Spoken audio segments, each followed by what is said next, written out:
This episode is proudly supported by OpenTable. Nearly 1/3 of diners are booking same day. So they're making those decisions on the spot. And 10% are making their bookings within just a few hours. And so it's why it's so important to have booking software like OpenTable, which allows your diners to discover you. And so when restaurants are on platforms like OpenTable, they're much more likely to be discovered. We help diners to connect to restaurants. Ultimately, having technology, using technology, helps you to reattach to those diners. Experience the power of OpenTable. For an exclusive offer, visit restaurant.opentable.com.au/DITW. Before, maybe 20 years ago, it was all about fish. Because it was Good Friday, you eat fish. Whereas now, prawns, crabs. As they say, throw a shrimp on the barbie, mate. It's fantastic. This is Fishtales, a seafood podcast. I'm John Susman. I'm here today at the Sydney Fish Markets with Angelo Vaxevani, who is the master retailer here at the Sydney Fish Markets. G'day, Ange. Morning, mate. How are you? Really well. So, mate, tell us about how you got into seafood. Give us your background. As a young kid after school, just asked for a job. Was looking for a little bit of extra money and come across a fish market in Fairfield and started from there and working weekends, earning a couple of dollars here and there. Back in 97 was a lot of money for a young fella. And then from there, left school, started working full-time in the fish, and it was great. It was a good experience. I've always loved fishing. And, it was just one of those things I fell in love with, and I haven't stopped since. Now I was 15, now I'm 44, so it's been a few years, and I've grown a long way in aspects of running 2 retail shops, 2 of the biggest shops in Sydney Fish Market in Australia. And we're very successful at what we do. We've got a good team behind us. And, every day is a challenge, but the ultimate, if you love your job, which I do, it's fantastic. So, yeah. Now, tell us when you first started down here at the Sydney Fish Markets, where you were and what you were doing. I was a young fella. I was 20 years old. I started at Claudio's Seafoods down in Sydney Fish Markets. And from there, I started learning from George Costi, how to do displays better, how to present the seafood better, identifying fresh, frozen, what quality to put out, what not to put out. He always taught me, if you're going to buy it, you sell it. If you're not going to buy it, don't sell it. And I'm a big believer on that. And then I had Greg and Mercedes who taught me about margins. He was always good with finance. He was always good how to make it affordable for the customers to come in and buy. So it was good. It's good learning. It was like an apprenticeship. And tell us about transitioning over here to Peters and Nicholas. I mean, you've really made a massive transformation for both those businesses. Yeah, thanks. For Claudio, I was there for 12 years and wanted to grow in the industry. And I was already at my point where I've grown here at Claudio's. It was good learning curve, full respects to them for what they taught me. But I needed to go that extra step. And John Jefferson gave me the opportunity to run his company. I was excited. And then from there we grew, as in quality. We changed the way we do things here. We increased our food offerings in the kitchen. Then we renovated the shops. And then from there it blossomed from tourism to locals, Christmases, Easters. It just all grew. It fell all into place when we modified the shops and renovate. Just a simple renovation does the trick, And then putting out good seafood, good price, customers will always come back. So tell us a bit about the shops themselves for people that aren't from Sydney or haven't been here. Peters and Nicholas, they're quite different. Peters is we had it more for locals. Nicholas was a lot of tourism, but at the moment we've got no tourism, very little tourism, which is fine, but we've grown to cater for the locals now. Nicholas does a lot of restaurants, wholesale, whereas Peters is basically full retail, where we just service customers. They can come in and get sashimi, sushi, they can get cooking. We've got a massive kitchen in Peters, very nice food. We've also got the beautiful seafood selections. Our prawn display is the biggest in the Sydney Fish Market in Australia. It is the biggest display. Sometimes it even blows my mind how many prawns we have. The gentleman who does our prawns is amazing. He picks out every single prawn one by one. If it's no good, if he's not going to buy it, he will never put it out. So it's always good to shop at both shops. That's how we do it. It's different. They're both different, but both the same at the same time. Both got the same seafood. We're the biggest scampi sellers in the market. We've always got Jumbo's number one scampi. A little bit expensive at the moment, but there's nothing we can do about that one. Yeah. And so, talking about supply and seafood, how do you source your seafood? Are you constantly in touch with catchers and growers around the country? Yeah, we've engaged a few longliners for tuna. So we get hand-caught tuna from the KBNA, and then we've got a few local boats here. We've also got New Zealand and all around Australia. I've got multiple buyers doing different buying. So I've got a buyer who's on the floor every morning at 4 o'clock, 4:30, 5 days a week. And then I've got my other staff here, like Bikram. He is one of my managers here, where he also manages the shops, and he makes relationships as well, where we buy off them, we sell, we promote their brands. So yeah, it's great. And so, tell me, what do you think are the biggest challenges facing, seafood at the moment, both in terms of supply and for you in retail? The challenge is getting enough seafood at the right price is a 7-day a week mission. We work constantly on that one. How to source product, better suppliers. It's hard because seafood's it's not getting less and less, but there's less fishermen coming around. Like all the oldies are starting to retire. There's no new generation coming through. So we're always outsourcing from New Zealand, from all around Australia. Rarely we buy imported. We refuse to sort of sell imported 7 days a week. Example, there's imported octopus. Now we stopped selling imported octopus. Now we just sell Australian octopus. But even that's got its challenges. Down in Tasmania, we catch the medium octopus. There's not much of it. There's not many people fishing for it. So the supply is getting less and less and less as the economy starts to eat more seafood. There's a lot more people eating seafood these days, especially octopus, calamaris. It's unbelievable. Yeah. It's just hard. And look, you are renowned for the customer service levels that you have in both shops here. How do you achieve that? Again, we have staff who look after the staff. We have managers who we write up manuals. They read it, they sign it, say that they've read it. If it is a problem, what we do is we go back to the manual and say, hey, you got to read it again. Constant training one-on-one for a month or so, and then we let them go, and they just grow from there. So there's always someone there, a senior member, always watching the junior members. And we have full confidence in we can deliver good service. Fantastic. And how do you reckon you manage that edge in the marketplace here? What do you think that the secret sauce of the Peters and Nicholas shops are that make you so far above everyone else? Just the staff members we have. We're always looking for eager people to learn the seafood who constantly get up and come to work, and they're happy to work. They're happy with their job. They're happy to teach someone else. Setting up a good display, common sense. They've got a lot of common sense. We're always training, always retraining. And then the people just go, yeah, we understand what we're doing, and we just sell it. We sell the seafood.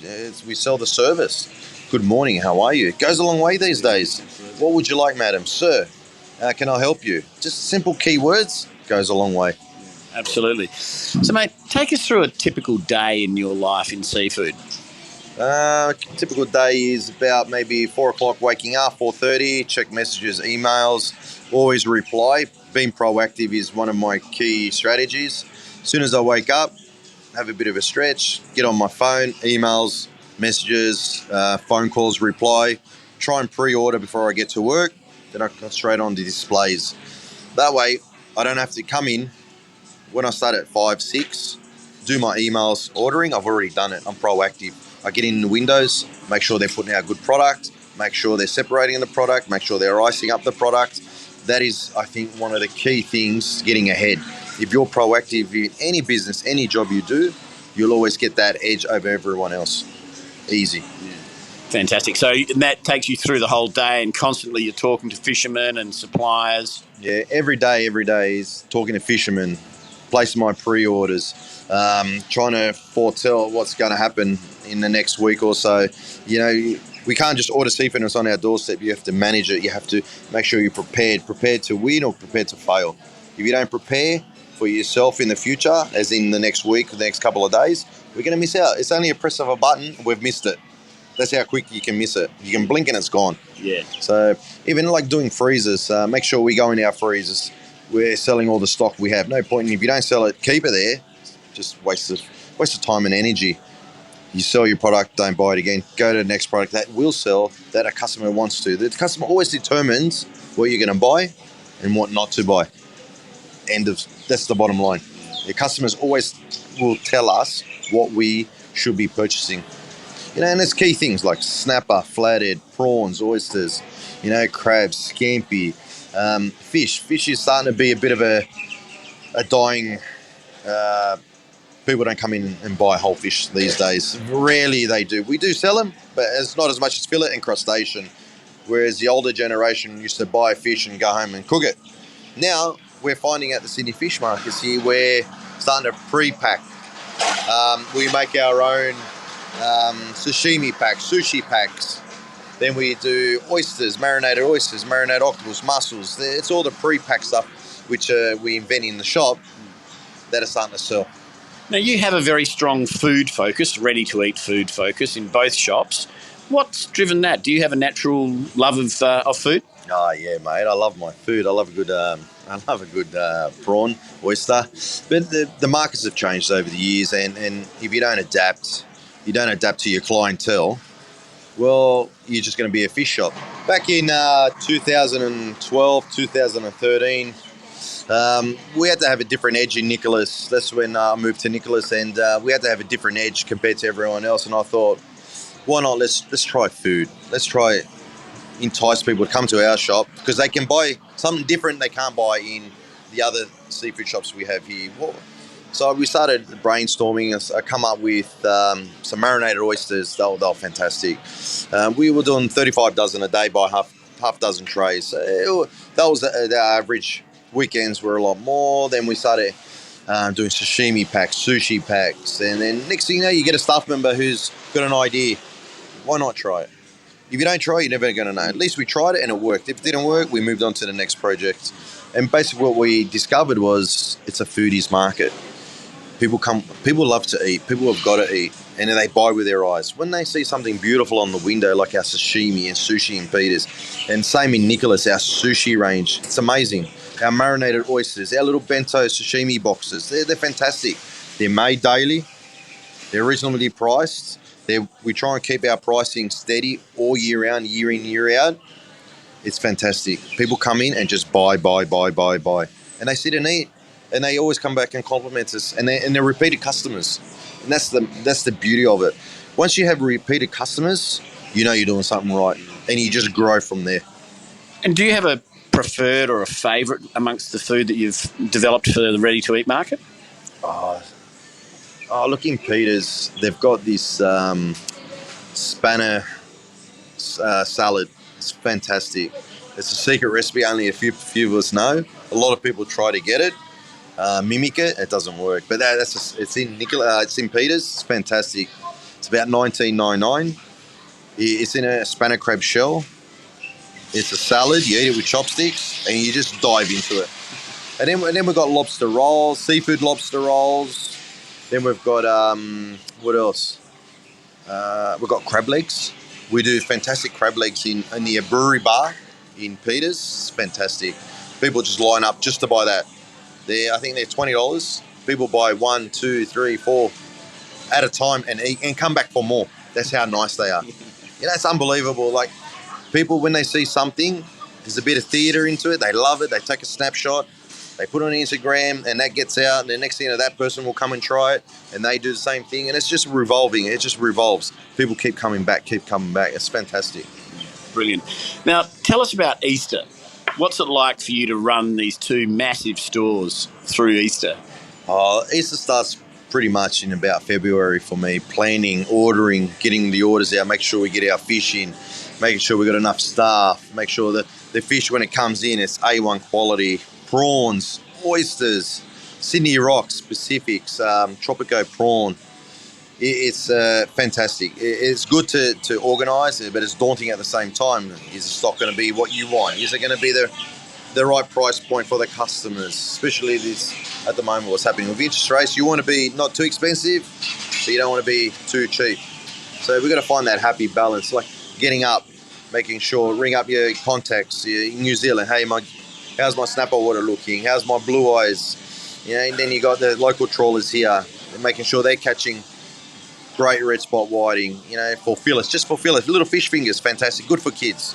Just stuff like that. The people are starting to come in and they go, I want something ready to cook.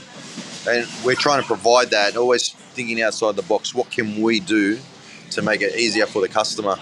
So it's a big preparation. And tell us about the actual trading days. What's that like? Chaos? The day itself, Friday, Good Friday, is a relief. When that day hits, all we're doing is selling. The 2 days prior is the heavy work. The getting the orders in, packing the orders away in our cool rooms, cutting the fish, making sure they're packed correct. You're cutting a lot of fish and you're relying on staff. At the moment, we have good staff working, reliable staff, which is amazing. Prepping, cutting enough, again, making sure we store it at the right temperature. Everything is just constantly 7 days a week working till we get to that Good Friday, and then all we do is sell. It's fantastic. And how do you compare it with, say, Christmas? Oh, it doesn't compare. Christmas is a lot bigger. Christmas is a bigger event. It's a lot more organising, planning, making sure everything lines up. Because one little thing, like I said, if you press a button, you miss it, it's gone. Because there's always someone willing to pay more and to take that extra product. So you got to be on the pulse all the time. It seems to me that you get more sleep at Easter than you do at Christmas. Would that be right? Yeah, 100%. Because Easter's like an 18-hour day, whereas Christmas is a 36-hour day. But prior to that, it's, maybe 4 or 5 hours sleep, 6 hours sleep, 7 hours sleep, if you sleep. And it's just 7 days a week, working, up to the point where you hit the 36 hours, you start, and you can go, okay, I just got to sell now. That's it. All the prep's done. Everything's done. And what do you expect to be the big sellers this Easter? Look, what I'm noticing now is it's more crustacean, oysters, fillets, whole fish. Yeah, we sell whole fish, but it's more heading towards Christmas where it's crustacean. They're coming in by crabs, lobster, scampi, green prawns. They want to marinate, cook it on the barbecue. Whereas before, maybe 20 years ago, it was all about fish. Because it was Good Friday, you eat fish, you come in, you buy fish, take it home and cook it with your family. Whereas now, we're a young generation still. We've got a lot of students here, a lot of young families, and they just want easy. They want to come in, buy their stuff, go home, cook it. So prawns, crabs, bugs, farm tigers, cook kings, green prawns. It's so much easier to marinate, cook it on the barbie. As they say, throw a shrimp on the barbie, mate. It's fantastic. And so what do you see for the future, mate? I mean, obviously you guys are gearing up for the move into the new fish market site. How does that look for you? Oh, look, we're excited to go over. Just, it's a bit of a slow process. It's a long process. But hopefully the new market, there's the atmosphere is going to be excellent. It's a new venue. We'll have a lot of tourism. We'll have a lot of locals coming down to check it out. There'll be a lot more stores there. Brand new facilities. Yeah, it's exciting to see new facilities. The fish market needs an upgrade. Just hopefully the new one does the job. And what are you looking forward to most about the move? Looking forward to is the challenge of making it just as successful as Nicholas Peter is now. Making sure we do the right the mix, the sashimis, the sushis, the pre-packed, packaged, come in, grab and go, all that kind of stuff. Making sure we do fresher products. And so what do you love about what you do? Me, the organising, the purchasing, the relationships we have with all the suppliers, the new contacts we make. Just sit down and have a coffee with a supplier and talk about whatever. Business 5 minutes and pleasure the next. That's a big part of my day where I sit down with people like yourself, John, and go, hey, what's new on the market? What product were we doing this week? Then talking about, just some personal stuff. Yeah. Getting to know that person, and you form that bond and you just grow the business naturally. That's a big part of my day. Managing those relationships with staff, with customers, with suppliers, must be a tough job. A lot of Panadol, mate. A lot of Panadol and Nurofen. I got big shares in those companies. It is. It's a 7-day business. Even when I'm on holidays, I'm always being contacted. I remember I was overseas, Japan, for 10 days for my 40th, and I was getting phone calls, texts, emails. Hey, what do I do here? Can you help me out with this problem I've got? I'm always there. I was always answering my phone, no matter what time it was, and just making sure they got the support network while I'm away, or if I'm in the shop, making sure everyone's got a support network. It's a big, big responsibility to be in a position where you're running 2 retail shops to support your staff. If you don't support your staff, well, you're only as good as your strength around you. So lucky for me, I have a good team around me, behind me, in front of me, on the sides of me, and they all work well together. It makes my job a lot easier. It really does. Fantastic. Mate, it's been great to chat with you today, Angelo. Congratulations on 2 absolutely stunning retail stores. I'd argue that they're amongst the best in the world. Have a great Easter, mate, and congratulations. Hey, thank you very much. Talk soon. Cheers.